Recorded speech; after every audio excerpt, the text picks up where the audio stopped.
1200 bed civil hospital Ahmedabad ખાતે civil hospital તંત્ર દ્વારા જિલ્લા બાળ સુરક્ષા તંત્રની ગાઈડલાઈન અંતર્ગત નવજાત શિશુ માટે તાત્કાલિક સારવાર વિભાગના પ્રવેશદ્વાર આગળ એક પારણું મૂકવામાં આવ્યું છે।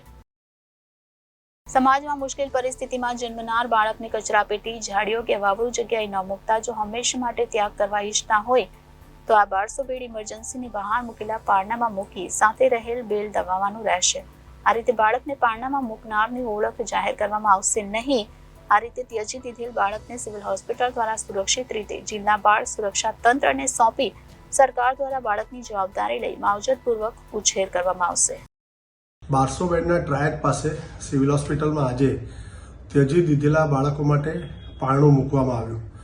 આપણે સૌ જાણીએ છીએ કે ગુજરાત સરકારના આરોગ્ય વિભાગની એક ખૂબ જ સુંદર લાઈન છે, જે જન્મે તે જીવે અને જે જીવે તે તંદુરસ્ત જીવે। આ પારણું મૂકવાનું એકમાત્ર કારણ છે કે ઘણી બધી વખત અમે એવા બાળકો રિસીવ કર્યા છે કે જેને એના મા બાપ કે કોઈ પણ એના કુટુંબિક એ બાળકને ફેંકી દે છે।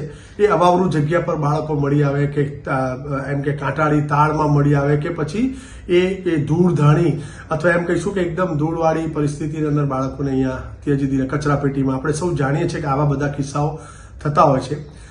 આવું ન કરશો।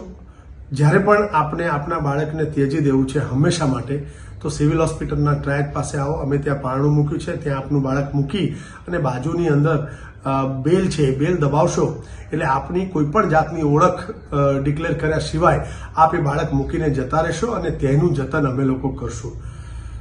એને જે જરૂરી મેડિકલ સારવારની જરૂર હશે એના પછી બાળ સુરક્ષા અધિકારીને જાણ કરવામાં આવશે, પોલીસને જાણ કરવામાં આવશે અને એ પ્રમાણે આગળની વિધિ, જેને કહેવાય કે એને ક્યાં મોકલવું, કઈ જગ્યા પર શિશુ ગૃહમાં મોકલવું, એની સઘળી જવાબદારી અમે લોકો લઈશું।